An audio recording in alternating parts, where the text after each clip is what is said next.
Ikatlong araw matapos ang hagupit ng habagat, barangay sa Lubao, Pampanga, na hanggang bubong ang baha napasok ng News 5. Buntis na lumikas sakay ng rubber boat na paanak pero sanggol, patay na isinilang.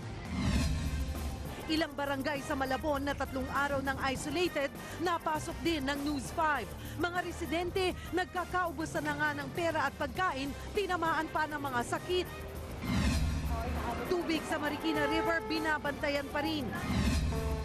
Racket sa baha, mga inaanod na kahoy at plastic sa Tulyahan River, nilalangoy ng mga residente pambenta sa junk shop.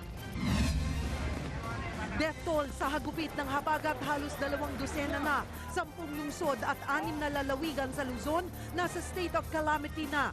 Baha sa buong Metro Manila, aabutin daw ng 2 araw bago humupa. Pag-asa, binago ang color coding sa rainfall warning na ikinainit ng ulo ni Pinoy. Whether or not uulan pa ngayong gabi, alamin. Ilang pangunahing gusali, kalsada pati na mga underpass sa Maynila lubog pa rin sa baha. Mga turista nagtampisaw kasama ang mga bata. At Pinoy nakasabay ang ex niyang si Councilor Shalani Solidad nang bumisita sa mga binahang residente sa Valenzuela. Nag-usap kaya sila?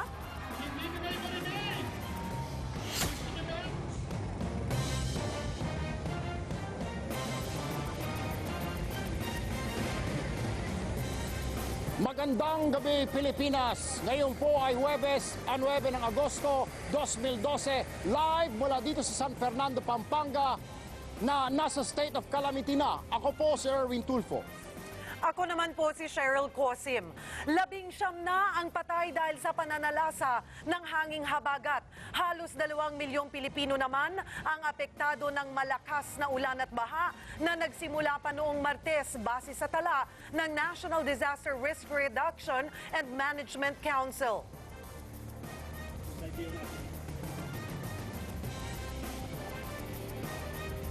Partner, lagpas tao pa rin ang baha sa ilang lugar dito sa Pampanga at posible pang tumaas ang tubig kung muling bubuhos ang malakas na ulan ngayon. Pero sa mga oras na ito, medyo tumigil ang pagbuhos ng ulan.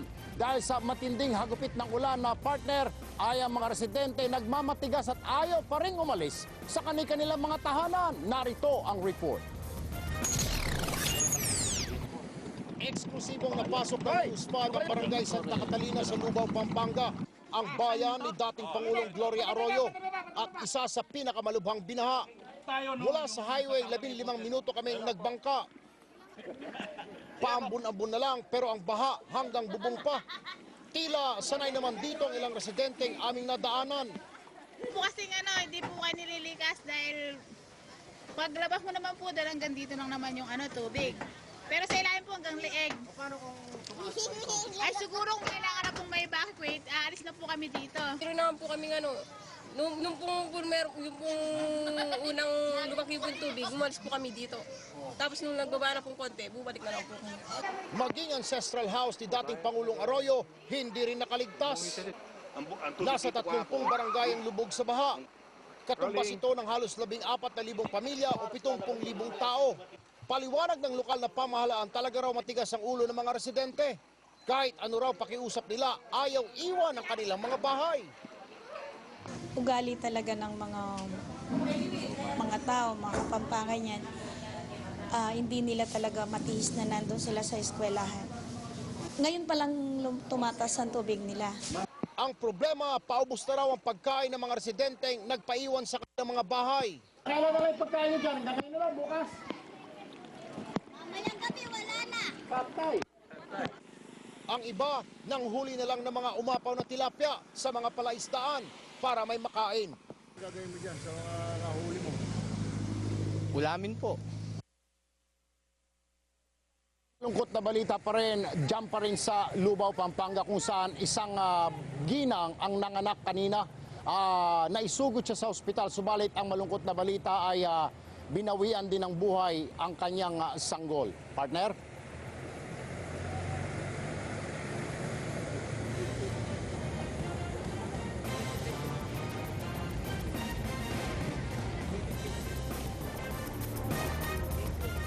Samantala, Bumaba na ang tubig pero tumataas naman ang presyon ng maraming taga Marikina na lumikas. Nagkakasakit na kasi ang ilan sa siksikang evacuation center. Kaya yung iba mas piniling bumalik at makipagsapalaran sa nalubog nilang bahay. Mula Marikina, may live report si Maricel Halili. Maricel. Cheryl, maghapon ngang hindi bumuhos ang ulan dito sa Marikina City kaya naman napakabilis ng pagbuba ng baha at ng pagbaba ng ilog dito sa Marikina. Yun nga lang, ayaw pa rin pakampante ng mga residente dito. Masikip, magulo at umaalingasaw ang amoy. Ganito ang eksena sa evacuation center sa Marikina dahil sa dami ng mga kinailangang lumikas. Ang pamilya ni Marilyn, 3 araw na ritong nagtitiis, lalo na't lubog pa rin sa baha ang bahay nila sa Malanday. Hindi po namin akalaing tataas ng tubig. Mas matindi pa pala dun sa Undoy. Ang masaklap, napakaginaw pa raw sa gabi lalo na kung umuulan. Marami sa mga lumikas sa pasilyo na lang natutulog, lalo na't siksika na ang mga kwarto. Kasi overloaded na po ngayon yung bawat room. Kaya yung mga yung ibang nasa labas na rin po ng room. Kaya dito na lang kami pumunta. Pagka bumaba na ang tubig, babalik na. Dahil sa hirap ng sitwasyon, maraming bata na ang tinatrangkaso. Doble pasakit pa ito para kay Christina. Bukod sa nilalagnat ay pilit niyang itinawid sa baha ang may hydrocephalus na anak. Mahirap kasi hindi ako makakakilo. Tapos kami lang dito. Kung tutuusin, mas malala daw ang ulang ito kesa kay Ondoy. Nung Ondoy kasi, 20,000 daw ang evacuee, kumpara ngayon na pumalo na sa mahigit 50,000 individual. Ang inaantabayan na lang namin yung mawala yung tubig, magsisimula na kami sa cleaning at saka clearing operation. Kaya ang ilan, pinipiling umuwi na lang sa kanilang bahay. Pero dahil pinagbabawal pa ng mga otoridad na bumalik sa mga lugar na baha pa rin hanggang ngayon, ang mga tulad ni Marjorie, galit na nakipagsagutan sa mga pulis na pumipigil sa kanya. Katwiran ni Marjorie, inaabangan lang niya ang kanyang anak na baka sakaling na-rescue na mula sa 3 araw na pagkakatrap sa kanilang bahay. Tapos yung taga dito na noon, inapaalis nila. Bakit yung ibang hindi taga dito? Bakit hindi nila paalisin? Bukod kasi sa kaligtasan ng mga residente, binabantayan rin ng mga pulis sa mga nananamantalang akyat bahay. Bakit namin sila pinapaalis, ma'am? Kasi marami kasing salisi. Pero kasabay ng delubyo ay ang kwento ng simpleng kabayanihan. Si Yoli, mas piniling ipagluto ang mga evacuee kesa pumasok sa trabaho sa City Hall. Kasama niyang volunteer si Catherine na bagamat binaharin daw ay mas inaalala ang mga kababayang mas matindi ang sinapit. So ito na lang pong maitutulong namin para naman maibsan yung kanilang gutom. Cheryl, mula nga sa mahigit 21 meters kaninang madaling araw ay napakabilis ng pagbaba ng tubig dito sa ilog at nasa 16.5 meters na lamang ito. Ibig sabihin mula sa 4th alarm ay ibinaba na sa ikalawang alarma itong Marikina River. Pero nananatili pa rin na mas mataas ito kaysa sa normal level dahil ang normal na water level ay naglalaro sa 30-meter level. Cheryl? Maraming salamat, Maricel Halili. Alamin naman natin ang magiging taya ng panahon sa mga susunod na araw. Makibalita tayo live mula sa Pag-asa kay Franz Noguera. Franz, maganda-ganda ang sikat ni Haring Araw kanina. Magtutuloy-tuloy na ba ito?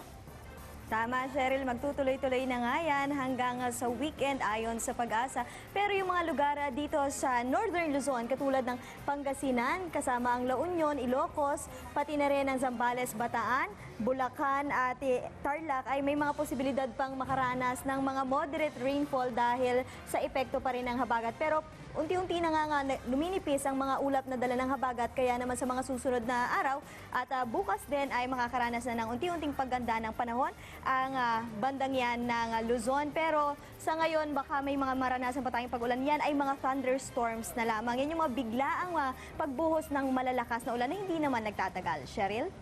So ngayon wala nang nakataas na rainfall warning, pero pakipaliwanag mo nga sa amin itong rainfall warning ng Pag-asa, kung ano ba itong yellow, itong orange na dating green at yung red.